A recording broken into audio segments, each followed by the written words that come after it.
ವೆಂಕಟಲಕ್ಷ್ಮಮ್ಮನವ್ರೆ, ನಿಮ್ ಅಕ್ಕನ ಮಗಳು ಕಮಲಾ ಅವರು ನಮ್ಗೆ ಹೆಡ್ ಮಿಸಸ್ ಆಗಿದ್ರು. ನಾನು ಅವರೊಟ್ಟಿಗೆ ಟೀಚರ್ ಆಗಿ ಕೆಲಸ ಮಾಡ್ತಿದ್ದೆ. ಹೌದು, ಕಮಲು ಹೇಳ್ತಾ ಇದ್ಲು ನಿಮ್ ಕಡೆ ಒಂದು ಗಂಡಿದೆ, ಅವ್ರಿಗೆ ಹೆಣ್ಣು ನೋಡ್ತಾ ಇದ್ದಾರೆ ಅಂತ.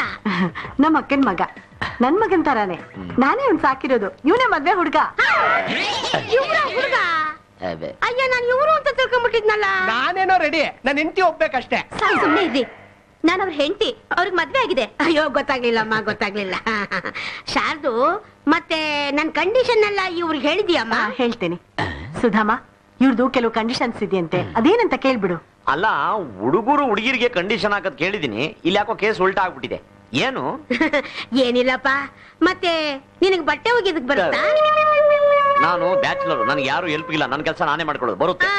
ಅಡಿಗೆ ಮಾಡೋದಿಕ್ಕೆ ಹೇಳ್ದಲ್ಲ, ನಾನು ಬ್ಯಾಚುಲರ್ ಅಂತ. ಬರುತ್ತೆ. ಬರುತ್ತೆ. ಮತ್ತೆ ಹಾಡೋದಿಕ್ಕೆ? ಎಲ್ಲೂ ಕಚೇರಿಗೆ ಹೋಗಿಲ್ಲ, ಆದ್ರೆ ಅಲ್ಪ ಸ್ವಲ್ಪ ಬರುತ್ತೆ. ಯಾಕೆಂದ್ರೆ ಈಗ ಕಾಲ ಬದಲಾಗಿದೆಯಪ್ಪ. ಹೆಣ್ಣು ಮಕ್ಕಳು ಅಲ್ಲಿ ಅಲ್ಲಿ ಅಲ್ಲಿ ಈಕ್ವಾಲಿಟಿ ಕ್ವಾಲಿಟಿ ಇದ್ದಾರೆ.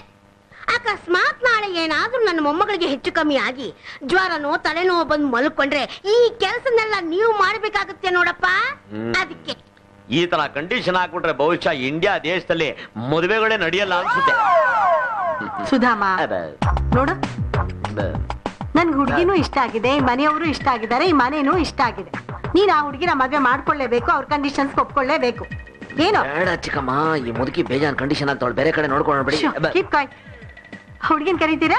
ಕರೀಲ ಅಮ್ಮ. ಅಮ್ಮ, ನೀವು ಹೆಣ್ಣನ್ನ ಕರಿತಾ ಇದ್ರೋ ಇಲ್ಲ ನಾಯಿನ ಕರಿತಾ ಇದ್ರೋ? ಇಲ್ಲಪ್ಪ, ನನ್ನ ಮೊಮ್ಮಗಳನ್ನ ಚಿಕ್ಕಂದಿನಿಂದ ಎತ್ತಿ ಮುದ್ದಾಡಿ ಅಭ್ಯಾಸ ನೋಡು, ಅದಕ್ಕೆ ಅದೇ ಬಂದ್ಬಿಡ್ತು. ಲಕ್ಷಣವಾಗಿ ಹೆಸರು ಹಿಡಿದು ಕರೆದ್ರೆ ಹೆಸರೇನು ಅಂತ ನಾವು ತಿಳ್ಕೋಬಹುದು.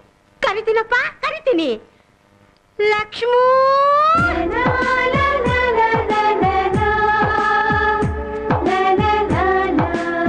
ನೋಡಪ್ಪ, ಇವಳೇ ನನ್ ಮೊಮ್ಮಗಳು. ಹುಡುಗಿ ನೋಡು, ಒಳ್ಳೆ ಮನಸ್ಸಿಂದ ಬಂದವರಮ್ಮ, ಚೆನ್ನಾಗಿ ನೋಡ್ಕೋತಾರೆ. ಇವರು ನೀನು ಯೋಚನೆ ಮಾಡ್ಬೇಡ. ಇಷ್ಟ ಆಯ್ತಾ? ಇಷ್ಟ ಆಯ್ತಾ? ಮದುವೆ ಆಗ್ಬೇಕಾಗಿರೋ ನೀನು ಹೆಣ್ಣನ್ನ ನೋಡೋವಾಗ ಸಂಕೋಚ ಪಟ್ಕೋಬಾರ್ದು. ಇಷ್ಟ ಆದ್ರೆ ಇಷ್ಟ ಅಂತ ಹೇಳಿ, ಇಲ್ಲ ಅಂದ್ರೆ ಬೇಡ ಅಂತ ಹೇಳಿ. ಮುಲಾಜಿಗೆ ಮದುವೆ ಆದ್ರೆ ಜೀವನದುದ್ದಕ್ಕೂ ಒದ್ದಾಡ್ಬೇಕಾಗತ್ತಪ್ಪ. ನೋಡು, ನಾನಂತೂ ಓದ್ಲಿಲ್ಲ, ಅದಕ್ಕೆ ನನ್ನ ಮೊಮ್ಮಗಳು ಓದ್ದೆ ಹೋದ್ರೆ ಕಷ್ಟ ಅಂತ ಅವಳ ಓದ್ಸಿದ್ದೀನಪ್ಪ. ಎಲ್ಲಿವರೆಗೂ? SSLC ವರ್ಗೂ. ಅಡಿಗೆ ಗಿಡಿಗೆ ಕೆಲಸ ತಕ್ಕ ಮಟ್ಟಕ್ಕೆ ಕಲ್ತಿದ್ದಾಳೆ. ಮನೆ ನಡೆಸ್ಕೊಂಡು ಹೋಗೋದ್ರಲ್ಲಿ ಏನೇನೇನೇನೇನೇನು ತೊಂದ್ರೆ ಇಲ್ಲ. ಇದ್ರ ಮೇಲೆ ನಿನ್ನ ಇಷ್ಟ. ಇದಕ್ ಮೇಲೆ ನಿಮ್ ಇಷ್ಟ. ನನ್ನ ಮೊಮ್ಮಗಳನ್ನೊಂದು ಮಾತು ಕೇಳ್ಬಿಡ್ತೀನಿ. ಲಕ್ಷ್ಮಿ, ನೀನೇನಂತೀಯಮ್ಮ? ನಮ್ಮ ಹುಡುಗಿ ಒಪ್ಕೊಂಡ್ಬಿಟ್ರು.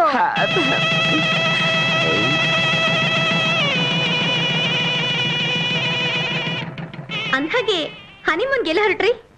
ಕುಕ್ಕೆ, ಧರ್ಮಸ್ಥಳ, ಕಟೀಲು, ಹೊರನಾಡು, ತಿರುಪತಿ, ಮಂತ್ರಾಲಯ ಎಲ್ಲ ಬಿಟ್ಬಿಟ್ರಿ? ಅದು ಮಗು ಆದ್ಮೇಲೆ ಮುಡಿ ಕೊಡಕ್ ಹೋಗ್ತೀವಿ. ಅಯ್ಯ, ಯಾವ ಕಾಲದಲ್ಲಿ ಇದ್ದೀರಿ ಸುಧಾಮ ನೀವು?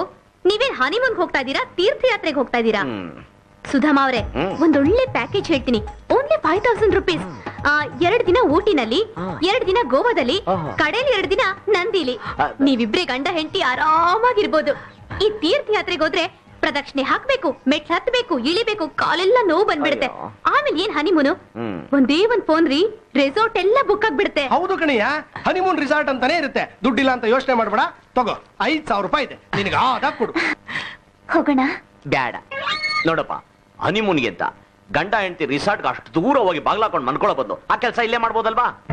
ಹನಿಮೂನ್ಗೆ ಅಂತ ಯಾಕೆ ಹೋಗ್ತಾರೆ? ಒಬ್ರನ್ನೊಬ್ರು ಅರ್ಥ ಮಾಡ್ಕೊಂಡು ಅವ್ರ ಮಧ್ಯ ಬರೀ ಸಂಬಂಧ ಅಲ್ಲ, ಸ್ನೇಹ ಕೂಡ ಇರಬೇಕು ಅಂತ. ದೇವಸ್ಥಾನಕ್ಕೆ ಹೋಗಿ ಯಾಕೆ ನಮಸ್ಕಾರ ಆಗ್ತಾರೆ? ಆ ಸ್ನೇಹ 100 ವರ್ಷ ಗಟ್ಟಿಯಾಗಿರ್ಲಿ ಅಂತ. ಹೋಗಕ್ 100, ಅಲ್ಲಿ ಇರಕ್ಕೆ 200, ಅದಕ್ಕೆ ಹೋಗ 5000. ಅದನ್ನ ನೀವೇ ಇಟ್ಕೊಳ್ಳಿ. No thanks. ಈ ಪ್ರೋಗ್ರಾಮ್ ನಮ್ ಚಿಕ್ಕಮ್ಮ ಫಿಕ್ಸ್ ಮಾಡಿ. ಹೋಗ್ಲಿ ಬಿಡಿ, ಹನಿಮೂನ್ ಮುಗಿಸ್ಕೊಂಡ್ ಬಂದ್ಮೇಲಾದ್ರೂ ಒಂದ್ಸಲ ನಮ್ಮನೆಗೆ ಊಟಕ್ಕೆ ಬನ್ನಿ. ಆಗ್ಬಹುದು. ನಮಸ್ಕಾರ ಹಾಕೊಳ್ಳಿ. ದೇವ್ರ ಒಳ್ಳೇದ್ ಮಾಡಿ. ಅಷ್ಟಪುತ್ರ ಪ್ರಾಪ್ತಿರಸ್ತು. ಏನಂದ್ರೆ? ಅಷ್ಟಪುತ್ರ ಪ್ರಾಪ್ತಿರಸ್ತು ಅಂತಂದೆ. ಏಕಪುತ್ರ ಪ್ರಾಪ್ತಿರಸ್ತು. ಬಜೆಟ್